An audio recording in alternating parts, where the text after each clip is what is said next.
Les taux de crédit vont encore augmenter au mois de juin et je vais vous expliquer ce qui va se passer dans les prochaines semaines à venir et toute mon expérience que j'ai accumulée pendant plusieurs années parce qu'on a acheté plusieurs millions d'investissements immobiliers, on a vu plus que 80 banques. C'est ce que je vais vous expliquer dans cette vidéo pour que vous compreniez comment vous allez faire face à cette augmentation. Si tu ne me connais pas, c'est encore Will. Moi, je suis Willem. Je t'invite à télécharger directement ton dossier bancaire qui va te permettre de comprendre comment fonctionnent les banques et d'avoir au moins un premier pilier pour avoir ton crédit immobilier sans trop de refus. N'hésite pas à t'abonner, à commenter pour le référencement et à liker si tu as appris quelque chose dans cette vidéo. C'est hyper important pour nous. C'est pas grand chose pour vous, mais pour nous, c'est hyper important. Donc avec toutes les dingueries que sont en train de faire Trump, comme vous pouvez le voir, ça met en péril la bourse, etc. Il y a tout qui se casse la gueule, tout qui tombe, etc. C'est un peu compliqué et l'immobilier forcément va être aussi impacté. Donc là on arrive encore à avoir des taux à 3,5, 4 et malheureusement ça prend 0,15 points toutes les semaines. Donc je vous l'annonce clairement, au mois de juin il y aura une grosse augmentation. En ce moment, je suis en train de passer courtier officiellement en financement immobilier, donc je le faisais de manière un peu plus différente parce que j'avais pas l'ORIAS. Et je vais vous expliquer un petit peu les dessous de comment ça se passe. Je suis très transparent avec vous, donc je vais vous expliquer comment ça se passe. Déjà, il faut savoir qu'en France, en termes d'administratif, on n'avance pas. Les entrepreneurs, c'est hyper compliqué. J'avais fait une vidéo d'ailleurs sur le sujet. Il y a un truc qui ne va pas en France avec ça, c'est il y a clairement quelque chose qui n'est pas compatible. Et en fait, quand vous voulez devenir courtier en financement ou courtier en assurance, c'était question de diplôme et de formation. C'est-à-dire que si, par l'expérience, donc comme c'est mon cas, j'ai investi plusieurs millions de patrimoine, des millions et des millions, quelqu'un qui a fait des années d'études et qui n'a jamais sorti un crédit de sa vie peut devenir courtier sans faire toutes les formations que je vais devoir faire, alors que moi, je dois faire 150 heures de formation. Alors que pourtant j'ai sorti des crédits, j'ai vu 80 banques, je connais des directeurs de banque, j'ai plusieurs millions de patrimoine, j'ai accompagné des gens même à investir. Et pourtant je dois faire 150 heures de formation. On marche sur la tête. On marche sur la tête. Et ça, c'est la mentalité française et vous allez comprendre que ça va aussi avoir un impact sur vos crédits immobiliers. Donc comme je vous l'ai dit, les taux vont encore augmenter au mois de juin et du coup ça va être de plus en plus compliqué d'avoir des crédits, de sortir des biens rentables et malheureusement vous devez être de plus en plus expert pour investir en immobilier et gagner de l'argent. Parce qu'avant, en 2019-2020, enfin moi j'étais auto-entrepreneur, c'était un peu différent, on pouvait faire des investissements en LMNP, gagner de l'argent, mais en meublé, on sort du cash, on pouvait même investir sans apport et même si vous ne connaissez pas trop, on pouvait un peu s'en sortir. Aujourd'hui, le MNP, vous voyez, il est complètement mort, il est plus du tout intéressant, ça coûte trop cher. Les crédits immobiliers, c'est hyper compliqué. Donc, si vous n'êtes pas expert, si vous ne savez pas investir en société, si vous ne faites pas des holdings, si vous ne savez pas convaincre la banque que vous faites une SCI ou je ne sais quoi, si vous n'avez pas les bons contacts, si vous vous arrêtez au premier refus, vous ne pourrez jamais investir en immobilier et gagner de l'argent. Ce n'est pas possible. Donc, soit vous faites accompagner par un expert, soit vous-même vous devez expert et c'est pour ça que je vais vous donner les clés aujourd'hui pour que vous puissiez vous en sortir. Donc la première chose que vous allez faire, c'est récupérer mon dossier bancaire, le regarder pas à pas en détail et là vous allez déjà avoir une bonne passe pour aller voir les banques. Une fois que vous avez fait ce dossier bancaire, vous allez créer des dossiers bancaires par section, par type de banque. Chaque type de banque a une particularité. Donc si vous venez me voir directement, je vous invite à prendre rendez-vous si ça vous intéresse. Je vais vous mettre le lien Linktree directement en description. Si vous passez par moi, je vais aller voir différentes banques et en fonction des banques, je vais analyser les banques par rapport à votre profil. N'allez pas voir les banques au hasard. Si vous êtes en patrimonial, par exemple, les caisses d'épargne, ils aiment bien les patrimoniales. Si vous êtes pro, entrepreneur, la Banque Populaire, par exemple, aime bien les profils pro.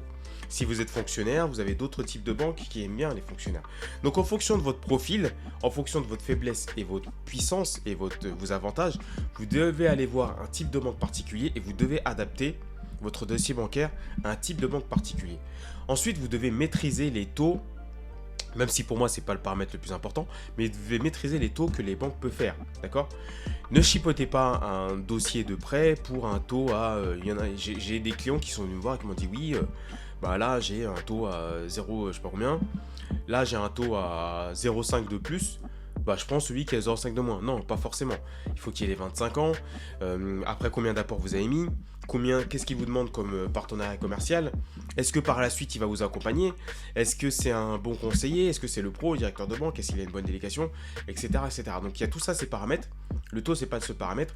Mais vous devez maîtriser tous les paramètres quand vous voulez investir en crédit immobilier et surtout par rapport à votre profil. Donc le dossier bancaire que vous allez récupérer dans la description, il faut que vous l'adaptiez par rapport à votre profil. Donc moi je l'ai adapté par rapport à mon profil, donc c'est le plus compliqué possible. Donc vous verrez, il est hyper détaillé, mais vous, il faut l'adapter par rapport à votre profil. Est-ce que vous êtes salarié? Est-ce que vous êtes indépendant? Est-ce que vous êtes en CDD? Est-ce que vous avez 3 jobs? Est-ce que vous êtes intermittent du spectacle? Est-ce que vous avez des enfants? Est-ce que vous êtes célibataire? Est-ce que vous êtes divorcé? Est-ce que vous avez un bien séparé avec votre femme? Est-ce que vous avez un chien? Non, ça compte pas, mais je voulais le placer. Bref, il faut que par rapport à votre caractéristique, vous adaptiez le dossier bancaire et votre stratégie, ça c'est hyper important. Comme vous l'avez vu ces dernières années, il y a beaucoup de choses qui sont rentrées dans la danse et qui complexifient le truc. Ce qui fait que malheureusement, je dis bien malheureusement, même si j'aurai plus de clients, malheureusement, vous devez être expert vous-même ou vous devez passer par des experts. C'est plus possible l'époque open bar où sans trop connaître on pouvait acheter 1 ou 2 appartements sans être expert un minimum. Ça c'est impossible, c'est terminé. Les difficultés au niveau des banques se situent à 3 niveaux. Donc maintenant c'est le taux, vous avez le taux d'usure qui augmente vraiment petit à petit, donc il est comme ça. Le taux d'usure c'est pour éviter que les banques se gavent. Et du coup le problème c'est que le taux d'usure il augmente comme ça, vraiment petit à petit. Alors que le taux d'endettement, les TAEG et l'assurance, ça augmente comme ça. Bon, j'arrive pas à le faire, mais bon, vous avez compris l'idée. Ce qui fait que comme le taux d'usure est comme ça et que le taux d'endettement il est comme ça, vous allez toujours être élevé. Donc c'est refus. L'objectif, c'est de ne pas dépasser le taux d'usure, c'est de toujours être en dessous ou à niveau, d'accord? Et le problème, c'est que quand on dépasse les 35 ans, les 40 ans, avec l'assurance, etc., ça devient très compliqué de rester en dessous du taux d'usure. Vous avez même des gens qui ont 20 000 balles, 15 000 balles, qui sont recalés en termes de crédit. D'accord, donc ça c'est hyper compliqué. Après, il y a d'autres techniques pour éviter le taux d'usure. Je vous invite à aller revoir d'autres vidéos. Et en fin de vidéo, je vais vous expliquer comment on investit quand on a un taux d'endettement trop élevé. Je vais vous mettre ça en fin de vidéo. Vous allez regarder ça à la fin tranquillement. Donc on reste sur cette vidéo jusqu'au bout. Ensuite, le problématique, c'est qu'au niveau des banques, il y a eu un durcissement parce qu'il y a eu des abus. Avant, comme je vous l'ai dit, c'était open bar. Il y a eu des faux documents, des clients qui font des dingueries. Moi, j'ai eu le cas où des clients, je leur ai dit, est-ce que vous avez des tas d'aides, des machins, etc. Et j'ai fait confiance. Malheureusement, moi, je passe à la confiance, c'est comme ça que je fonctionne. Et il m'avait menti, où il y avait des problématiques, enfin bref. Et du coup, les banques, en fait, elles ont endurci. Donc, elles ont rajouté un niveau de conformité. Et la problématique en rajoutant un niveau de conformité, c'est que quand vous arrivez à convaincre votre interlocuteur, le directeur de banque, le conseiller pro, le conseiller crédit, enfin ce que vous voulez, quand vous arrivez à le convaincre, il y a encore un niveau au-dessus auquel vous n'avez pas accès. C'est un peu comme vous faites, comme vous avez le taux d'endettement qui est au-delà de 35% et que vous devez convaincre HCSF. Encore une fois, en fin de vidéo, je vous mettrai directement cette vidéo-là pour que vous alliez voir. Donc la difficulté qu'on va avoir, c'est qu'il y a un niveau qui se rajoute dans certaines banques qu'on doit convaincre. C'est-à-dire que vous convenez, bon, bref, vous me corrigez en commentaire. Vous arrivez à convaincre le gars que vous avez en face, et le gars que vous avez en face, il vous dit oui, j'y vais, t'inquiète, Willem, j'y vais, on y va. Il doit encore convaincre la conformité. Et le problématique, c'est que la conformité, vous n'avez pas accès à cette personne-là. Et encore une fois, la technique que je dis dans plusieurs vidéos, donc je vais répéter encore une fois, vous devez absolument convaincre votre interlocuteur comme si lui, c'était son propre projet. L'interlocuteur que vous avez en face doit se dire, ok, si moi j'ai 500 000 euros à moi dans ma poche, est-ce qu'à ce gars-là je lui prête? Si j'ai 500 000 euros, est-ce qu'à cette fille-là je lui prête? C'est ça que vous devez vous poser comme question. Vous-même, essayez-vous de vous poser vous-même la question. Vous faites votre projet, votre dossier bancaire, vous avez les chiffres, et demandez-vous à vous, si vous aviez 500 000 euros, est-ce que vous prêteriez à vous? C'est ça que vous devez vous poser comme question. Si vous dites non, ou ouais, je sais pas, machin, c'est mort, votre dossier il est mal fait, il est mal expliqué, etc. Dites-vous que le bon curseur pour que votre projet soit viable, c'est se dire, si un ami avait 500 000, 1 million, est-ce qu'il vous les confierait les yeux fermés, ou est-ce qu'il dirait, ah mais est-ce que j'ai d'autres questions, machin, voilà. Quand vous donnez un dossier bancaire à la banque, quand vous donnez une stratégie bancaire à la banque, le banquier doit se dire que si c'était son propre argent, l'argent de la famille, il vous le prêterait sans état d'âme, sans sourciller, sans bégayer. S'il ne peut pas faire ça, c'est qu'à un moment donné, c'est que votre projet est mal expliqué.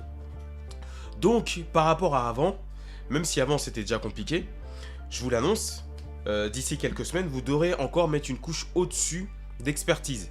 Parce qu'il y aura un niveau supérieur, un autre niveau, même nous ça va nous arriver malheureusement, il y aura un autre niveau de conformité, un autre niveau de validité, un autre niveau où quelqu'un va mettre son œil dessus.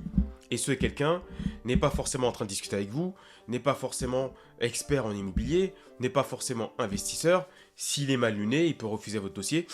et vous en saurez jamais rien. La problématique aussi que je vous dis souvent dans plusieurs vidéos, et ça je le réinsiste, si vous avez mon dossier bancaire, c'est bien, mais c'est uniquement un seul des paramètres. Comme je vous l'ai dit, vous devez être expert. Donc soit vous déléguez cette expertise à moi, à un courtier ou je ne sais quoi. Donc je vous ai mis encore le lien dans la description, donc si vous voulez me déléguer l'expertise, il n'y a pas de souci. Vous devez maîtriser cette expertise et vous devez aussi avoir une stratégie et une adaptabilité et être déterminé. Donc il y a plusieurs paramètres. Le dossier bancaire, l'expert, soit vous, soit un autre, la stratégie, la détermination et ne rien lâcher. Si vous avez l'une de ces paramètres et que vous n'avez pas les autres, ça ne sert à rien. Donc même quand vous allez voir un expert, courtier, quelqu'un comme moi ou autre, moi, le dossier bancaire, je vous l'ai fourni, donc vous l'aurez, je vous invite clairement à avoir votre stratégie en place. Parce que malheureusement, le banquier, les courtiers ou autres, il y en a. Bon, ça n'a pas l'équipe où je vais rejoindre parce que je vous en dirai plus, je ne vais pas le dire maintenant, mais je vous en dirai un peu plus sur qui je vais rejoindre. Ils sont hyper chauds. La plupart, malheureusement, c'est compliqué parce que je les ai côtoyés, mais eux, ils sont hyper chauds. Là, malheureusement, en fait, ils vont pas faire votre stratégie à votre place. C'est vous qui maîtrisez le plus votre stratégie. Donc même si moi je vous accompagne et j'essaye de vous tirer les vers du nez, machin, je vais pas inventer des stratégies. Donc c'est à vous de comprendre, de bien expliquer votre situation, tous les paramètres, parce que des fois, vous voulez acheter un truc à votre fille ou vous n'avez pas de cash, et des fois on fait un regroupement de crédit, hop, on sort du cash. Ou par exemple, vous avez 10 000 euros, vous ne voulez pas y toucher. Moi, je vous montrerai comment expliquer à la banque qu'elle a 10 000 euros, elle ne veut pas y toucher, on va l'injecter, etc. Ça, je vous expliquerai tout ça, comment négocier les frais de dossier, comment négocier l'apport, etc. Tout ça, je peux vous l'expliquer. Mais il faut que vous pouviez donner les éléments, et c'est important, même si vous ne savez pas le faire, de connaître toutes les étapes et tous les paramètres lorsque vous voulez un crédit immobilier. Donc, je vous l'ai dit, dossier bancaire, ça, vous l'avez, vous modifiez ça.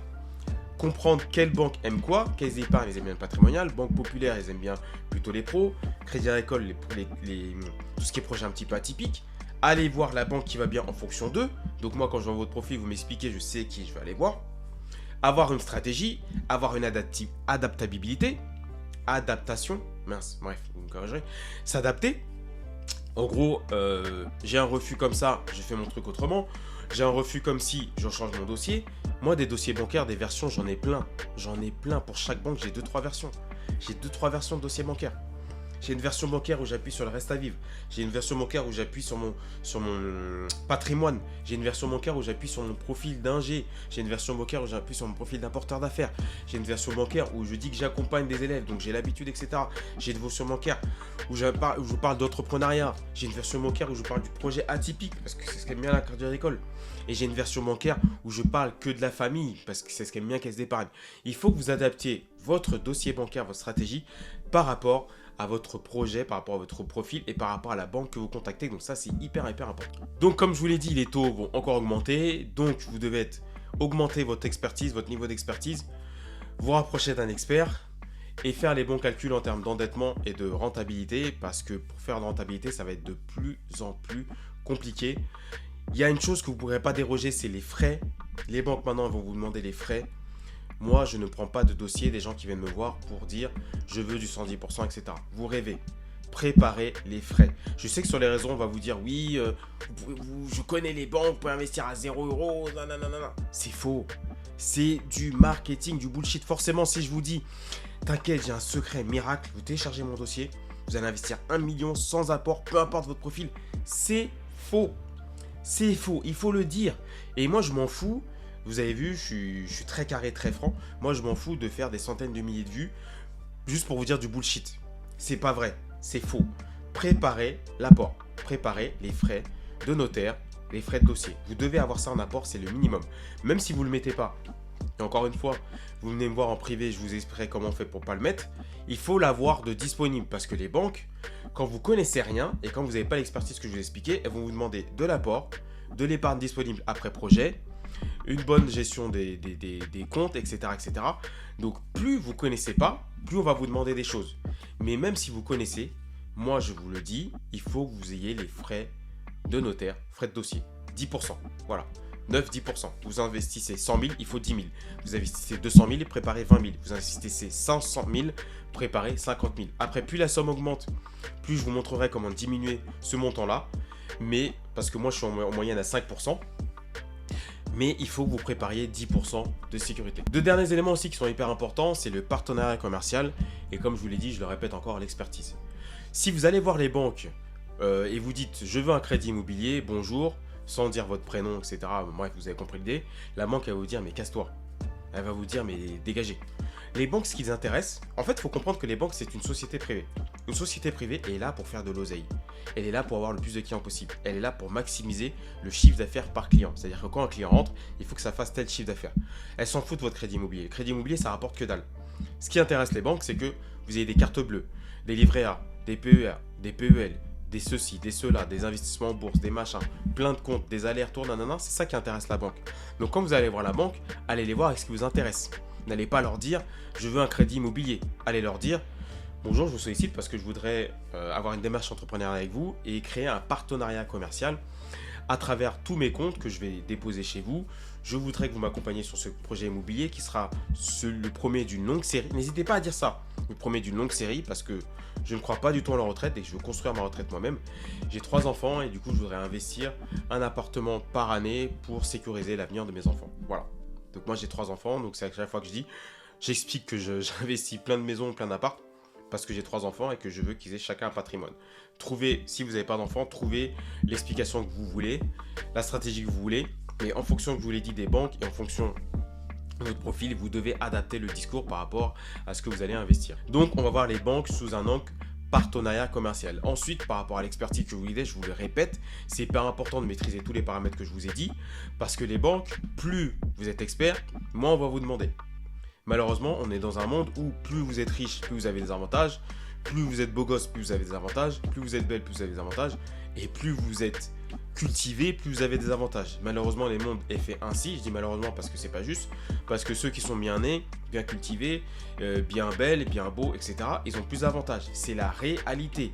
Si vous êtes né à Paris, que vous êtes d'une famille riche, vous avez plus de chances que si vous êtes né dans le 93 ou je ne sais où, et que vous êtes d'une famille un peu plus modeste. Ou même si vous avez une de l'oseille, si vous venez de 93, etc., c'est compliqué. Si vous venez de telle origine, etc., c'est aussi compliqué. Bref, on rentre dans des débats, mais voilà, vous aurez compris l'idée.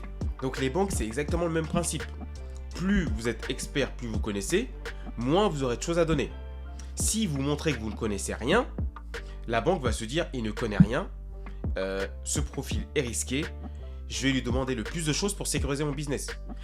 Imaginez par exemple, vous avez 500 000 euros et je vous dis, écoutez, est-ce que tu peux me prêter 500 000 euros? J'ai fait un business plan. Je vais te rembourser 600 000 euros sur 10 ans. Tu vas gagner 100 000 euros. J'ai sécurisé comme ça, comme ça, comme ça, comme ça. Et je te fais un business plan. Deuxième personne qui vient vous voir et vous dit, écoutez, je voudrais que tu me rembourses 5 000 euros, mais t'inquiète, je vais te la rembourser. Fais-moi confiance. Vous allez croire qui? Vous allez croire celui qui a le plus d'éléments et en plus qui vous dit qu'il va vous donner 100 000 euros en plus. Alors que l'autre vous dit, t'inquiète, je vais te rembourser, il n'y a aucun élément. Donc c'est logique en même temps. Donc si la banque ne perçoit pas d'expertise dans votre profil, elle va vous demander beaucoup d'apports, beaucoup d'épargne, des frais de dossier énormes, de prendre plein de trucs de partenaires commerciaux, vous prêter un peu moins parce que c'est risqué, etc., etc., etc., etc. Et la liste est super longue. Donc ça, c'est hyper important d'avoir une expertise conséquente quand vous allez voir la banque ou de déléguer cette expertise à quelqu'un, parce que sinon, si vous allez voir les banques avec une expertise douteuse ou pas d'expertise du tout, ils vont vous demander un maximum de choses. Dernier élément aussi que vous devez absolument maîtriser par rapport au taux, c'est accepter les refus. Quand vous allez aller voir les banques, on va vous dire non un nombre incalculable de fois. Et c'est un peu le même état d'esprit qu'on doit voir sur YouTube. C'est-à-dire que sur YouTube, il y a des vidéos que je prépare de fou et de fou. Je peux peut-être avoir, vous avez vu sur ma chaîne, j'ai pas beaucoup de vues, parce que c'est très ciblé. On a une petite chaîne. Je vais peut-être faire 100 vues, 200 vues, 300 vues. Alors que j'ai donné plein d'éléments, j'ai donné plein de trucs. Par exemple, ma dernière vidéo sur le taux d'endettement, je vous invite à aller voir à la fin. Pour l'instant, je crois que je dois être à peine à 100 vues, alors que celle-là, elle est hyper puissante. Donc des fois, je me dis, je comprends pas trop l'algorithme, parce que je fais des vidéos pour débloquer les gens par rapport au taux d'endettement. Donc après, j'ai peut-être mis un mauvais titre, etc. Je sais pas trop. Et d'autres vidéos que j'ai fait, par exemple, sur une antenne ou... Non, c'était le Wi-Fi sans... c'était la TV sans antenne, parce que dans mes gîtes, j'avais pas d'antenne. Donc j'étais obligé de trouver une solution. Je me suis dit, je vais faire une vidéo pour aider les gens, etc. Aujourd'hui, je crois que je suis à 80 000 vues. Je dis pas que cette vidéo ne sert à rien. Je dis juste que y a des vidéos où moi, ça a été très compliqué de les faire, très long, des recherches, etc. Et pour faire cette vidéo, bah, j'ai des années d'expérience parce que pour connaître, les maîtriser, les taux d'endettement, etc., j'ai investi pendant longtemps.